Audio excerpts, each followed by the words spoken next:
Hey, praise the Lord, everybody. Welcome to SNR, Sensible and Realistic. This is episode 29, part 2, right? What do you bring to the table? What do I bring to the table? Right now, I'm a lot hungry. You know?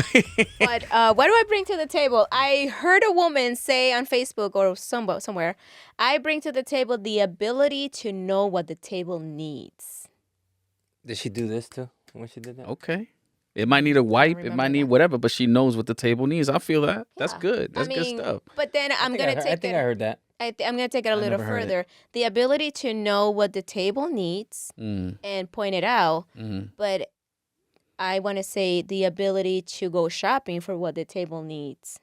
You know what I mean? All right. So you can present a need or a problem, but we need to be able to provide a solution That's right. to the need. Got it. So as long as we can fulfill the need or, That's right. then and take care of the need, then we're good. That's right. Oh, before I get ahead of myself or us ahead of ourselves, don't forget to like, share, subscribe, comment, please, por favor, to our YouTube channel. And thank you for being with us because you could have been anywhere else when you chose to be with us. All right.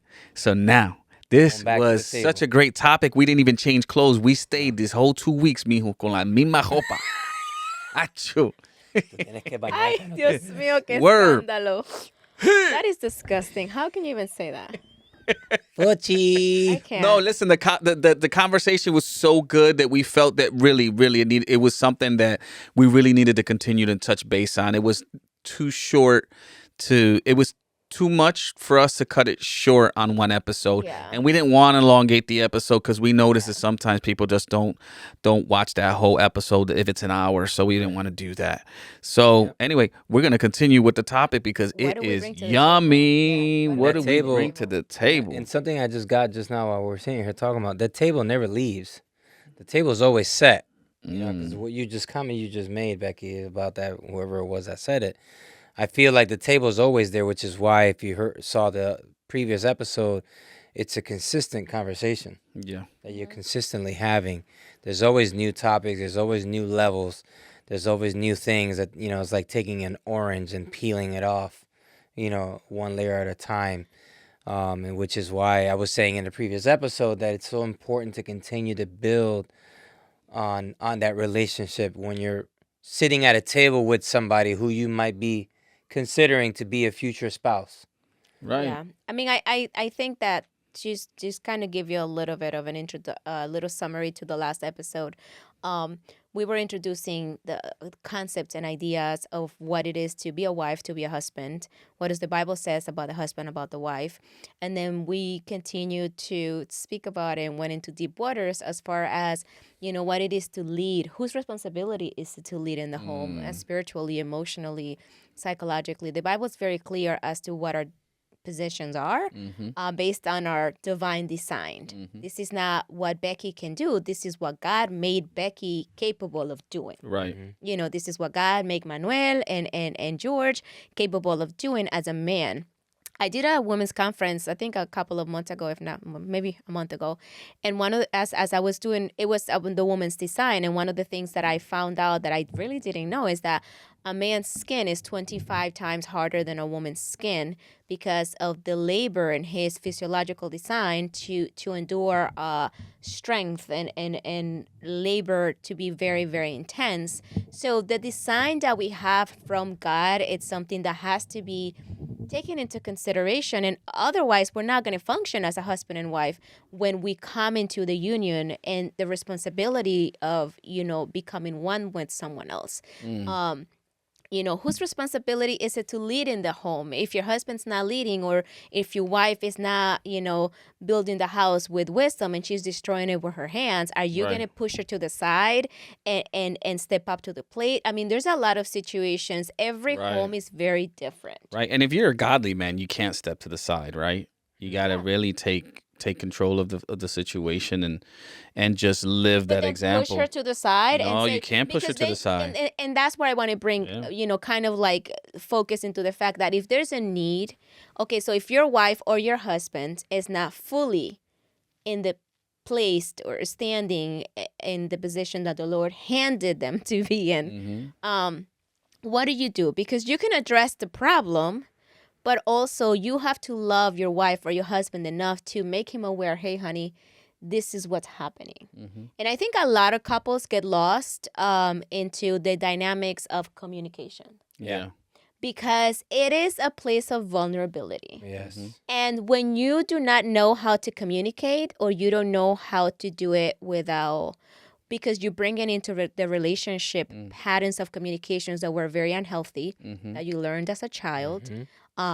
or that you just don't know even what communication, what is that? Like, you know, and then you have someone in the marriage that is very communicative. It can become a very draining dynamic, and it's going to cause one or the other to close very quickly, and nothing's going to get accomplished. And So communication is it's key, because if I'm going to address a need because you're not fulfilling it, right? Right. So, but I'm not willing to be vulnerable enough to speak to my wife about what that need is and why I'm not fulfilling it, or question her, why are you not fulfilling your need? You know, what you're supposed to, what you're called to do, what your responsibility is.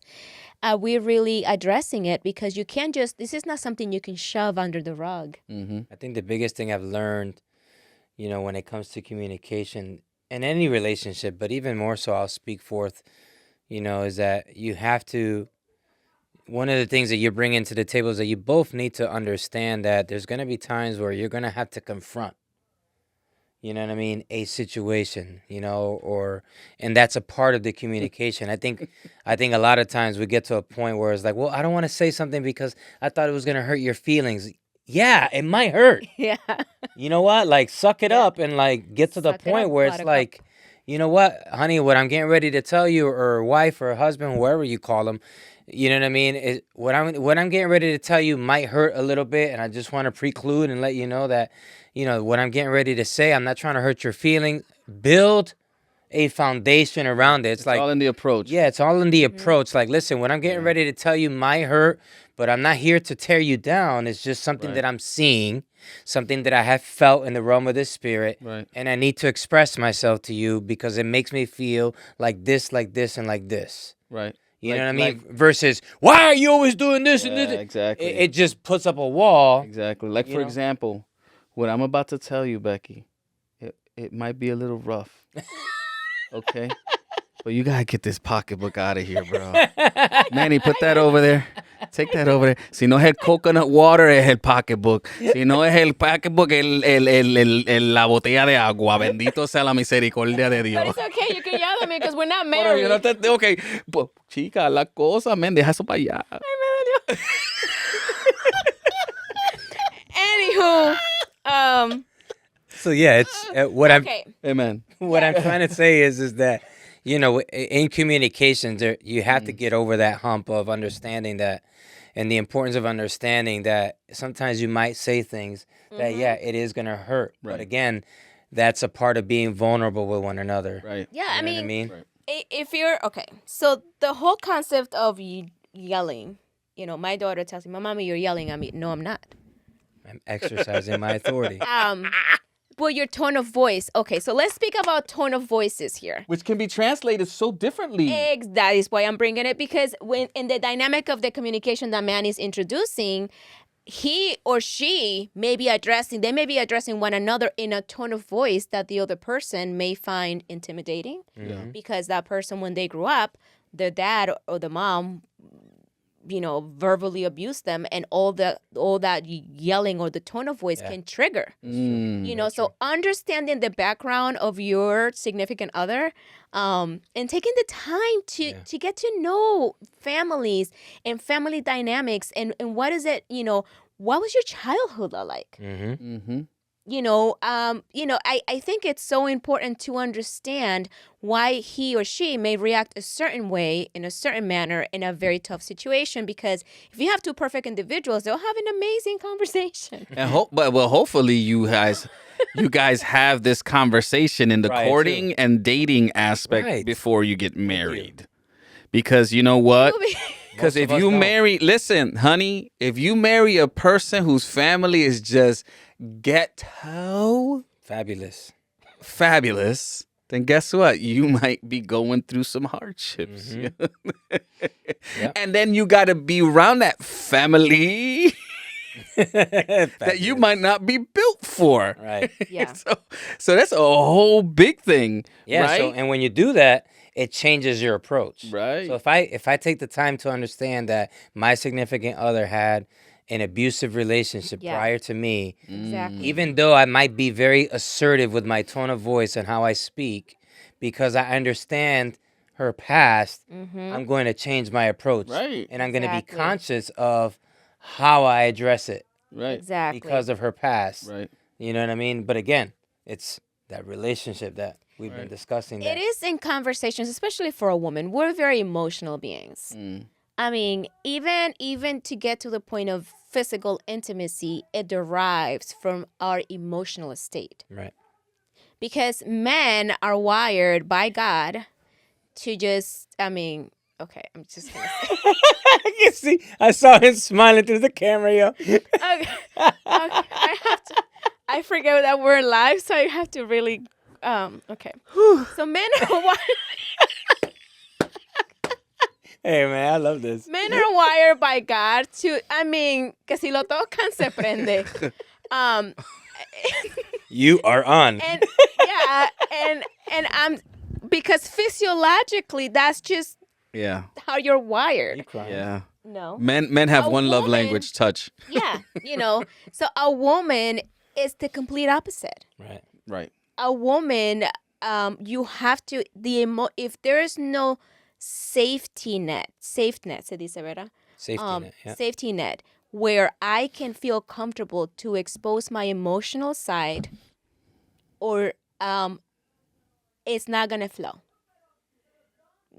You could be as on as you want, and for a woman, it's not gonna flow because our emotional side it's a lot stronger than our physical side, than our physiological side, and a woman needs to be prepared.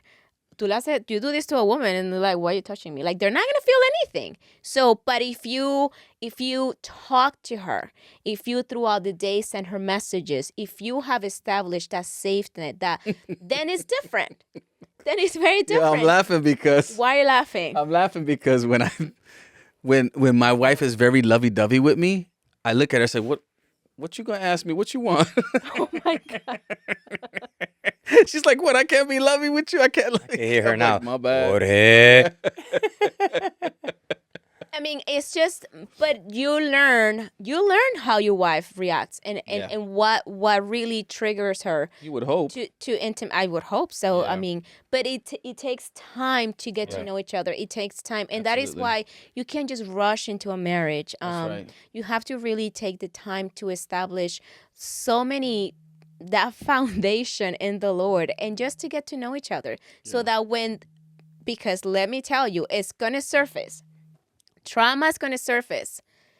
Baggage from the past is going to come up. It's going to surface. When you get to those bumps along the way, you understand better how to overcome and with the Lord's guidance, Right. and not so much with the yelling or imposture or authority figure, where all you're doing is traumatizing your wife even more. Which yet again brings us back to that table, right? Of understanding what it is that you're bringing to the table. And again, we're speaking to the mature, more older people that Exactly. that these are all conversations that you need to be taking the time and being intentional and allowing the Spirit of God, which is why that first connection has to be spiritual, Yeah. meaning the Lord, drawing the two of you to a certain extent, where it's platonic, that you're getting to know each other spiritually. Exactly. And then emotionally, you begin to build and understand each other emotionally.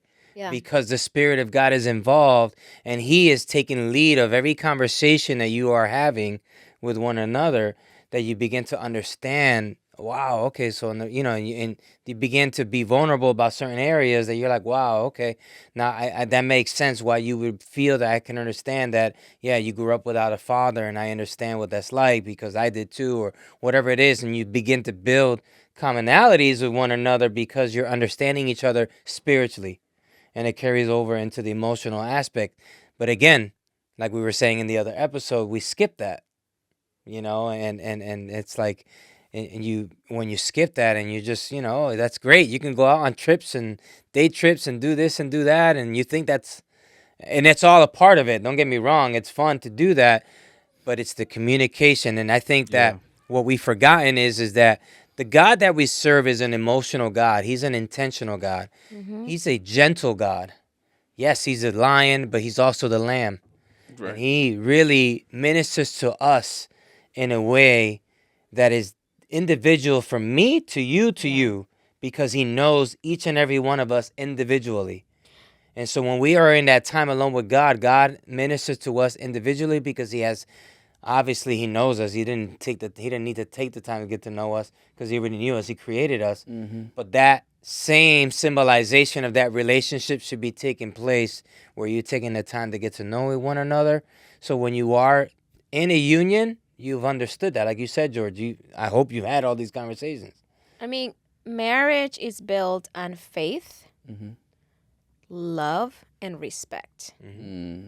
You know, Psalm 127 is very clear. You know, and if the Lord is not the one that's building your home, all your efforts are in vain. Right.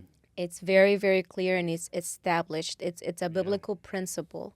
And I think that's where you have to weigh the balancing at home, because we can get involved in our day-to-day lives and fall apart in the sense that we are no longer walking together in the Lord. We're working separate. We're living the same home, mind you, but we have lost sight of what's important and who's more important in our home.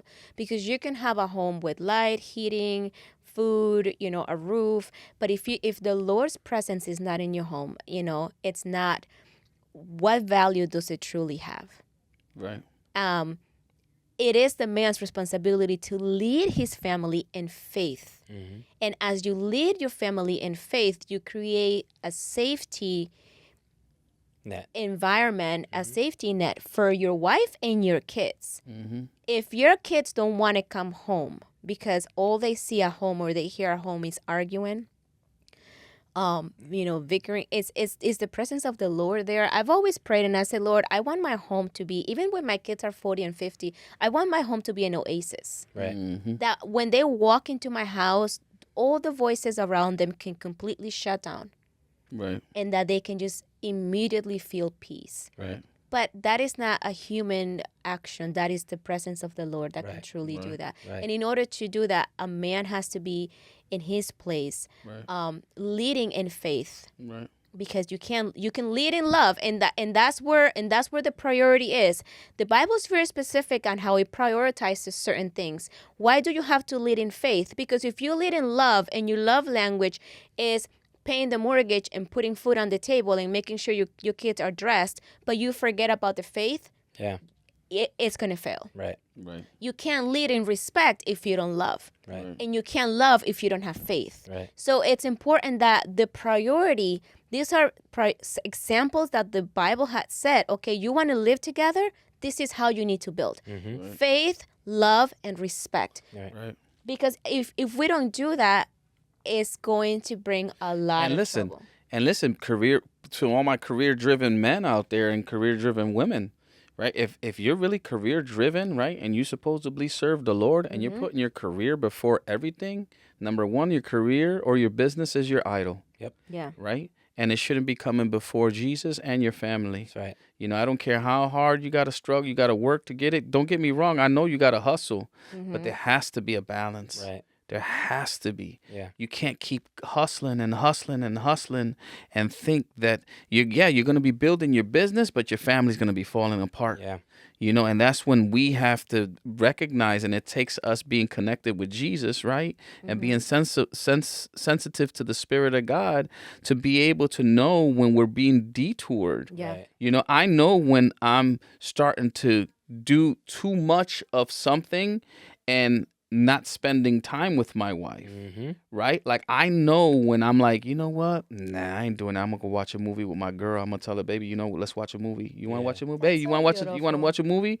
You know what I'm saying? I'll stop, and my flesh, my mind wants to continue to work in the studio, Yeah. and I have to physically shut it off. I'm like, no, I have to stop. Jorge, stop. It That's has to be it. a balance. You know what I'm saying? And I'm like, all right, babe, let's watch a movie together. You want to watch a movie together? And I But could you have, feel that because the Spirit of of God, course, Exacto. because of you know, Jesus, the because of Spirit. your own personal communion with the That's Lord. right. Right. As a right. result of that, you're not blinded to That's the right. necessity that only the Spirit of God leads That's you right. to. And when we have idols in our heart, we're blinded to everything else. Exactly. And You know what I money mean? is one of them. Yeah. You know, paying the bills, you know, the anxiety that we want to be debt free, so we just want to work 3 jobs. And you're forgetting that the time that you're losing with your kids, with your family, you can never recover it. That's right. Mm-hmm. You can be debt free and the kids are already married. And then what? You made no memories. You didn't do anything because everything else was prioritized by materialistic, by a world-driven, you know, by the patterns of this world. right. You are conforming to the patterns of this world. right. And so I love that you bring that up, because you have to be. I always tell my kids something. Always listen. Always pay attention to the voice of the Holy Spirit, because He will speak, Mm-hmm. but we choose not to listen. Yeah. Right. Let us not be blinded. As a woman, my advice to you is, we are called to lead with wisdom. Mm-hmm. And wisdom, it's not a tangible thing. I wish there was, but it's not. Right. But what we are called to do is not destroy our home with our hands. That's right. Meaning, the wisdom that we require cannot be a wisdom that is worldly driven, Mm-hmm. that is selfish driven. It's a wisdom that can only come from God. Right. Because with our actions, we can do a lot of damage. That's right. We can destroy everything we've worked so hard to do it because of our actions. So lead with wisdom. Yep. Lead with a humble heart. Talk to your husband. Tell him how you feel. Tell him, hey, honey, I feel lonely. That's right. There's nothing wrong with being vulnerable. Right. You have a voice. That's right. And if your husband loves you, he will learn to listen to you. Right. And it is his responsibility to listen to you. And vice versa. Sometimes it's the wife that doesn't want to listen to the husband, Right. you know? So I think that when the Lord is the center of your life, the man will lead in faith. Mm-hmm. The woman would build with wisdom. So, and when you're sitting at this table, these are the types of conversations you want to have with your significant other. And why I say take mental notes is because you should be watching the conduct That's right. of that individual, as to the way that they conduct themselves when you are out, if you are out on a date per se, and seeing how they present themselves, even something as simple as, do they pray for their food? Like, just where is God in the Exactly. mix of their relationship personally, Mm-hmm. because of the fact that whatever you're watching them doing, whether it's the man or the woman, is a forecast of what you might be getting yourself into Right. if you feel led by the Lord to marry this significant other person. So when you're at the table and you're discussing what each of you are bringing to the table, some of these things that we've been discussing as to how a marriage ought to be, both for the man's perspective as a husband or a woman's perspective as a wife, are some of the things that you should be discussing interchangeably amongst each other, and kind of ticking off later on little check notes like, okay, I see that. Okay, I see that. Which again brings us back to you really understanding Yeah. who you are in the Lord. Because if there's anything that you're grabbing from anything that we're telling you is that God is at the center. Exactly. Yeah. I mean, With George's example, God is at the center. Exactly. Everything Becky was just saying about a woman's design and everything else, God is at the center of yeah. it all. Because in a marriage, you're both committed to God Right. and to each other. That's right. And in order to provide the physical and emotional support that you both need, it's an effort that is not just a one-time deal. Yeah. This is something that you have to be intentional I have to be intentional in my husband's safety net, spiritual and emotional well-being, and vice versa. And that is the only way that we can truly reflect the love of God with one another. Right. In the intentionality, God is intentional with us. God forgives. Mm-hmm. And I believe that our next topic is going to speak about forgiving. Mm-hmm. And I think it's important to understand that if God forgives us, who are we not to forgive? Right. And be intentional in the pursuit of continuing to bond and continuing to become, that couple that the Lord intended us to Right. be. Because I need you to understand, marriage is not a man-made design. Right. God intended marriage to reflect His love for the church. Mm-hmm. And the word, the wedding, the ceremonies, everything is very meaningful. And the Lord compares, obviously, His love for the church of a husband to a wife. Mm-hmm. So marriage is not just a ceremony that can evaporate out of nowhere. Marriage is intentional. God was intentional. And if you are married or you're planning to be married, you have to be intentional. Mm-hmm. Do the homework. Research what your job description is going to be. That's And right. see if you meet the qualifications. You probably don't if you are not in God. Yeah. But if God is the one that's teaching you, God will qualify you for right. the task. That's right. So remember, got to make sure that what you're going to bring to the table is the good stuff that you're going to bring for the spouse, and that you're willing to give yourself to that person, after you've dedicated yourself to the Lord, obviously, right? Yeah. Because it's only going to make you a better person. And don't be scared to be vulnerable and communicate, just like everyone was saying. Be open with one another. So thank you for being with us. We had to make this a part 2. We just had to, because Rightly we so. just couldn't stop. It was you listen, man. Yeah. We feel you. A lot of us have gone through a lot of the same situations that you might be going through in that and right now today. But just know that we didn't give up. We kept going. We kept keeping Jesus first, and we let Him be the Lord of our lives. Amen. And that is what will make the difference in many lives today, right? Is when Jesus is first. So we love you. This is SNR, and I guess we're going to see you on the next one, right? The next one's going to be sweet and good. But listen, we love you. Thank you so much for being with us. Peace.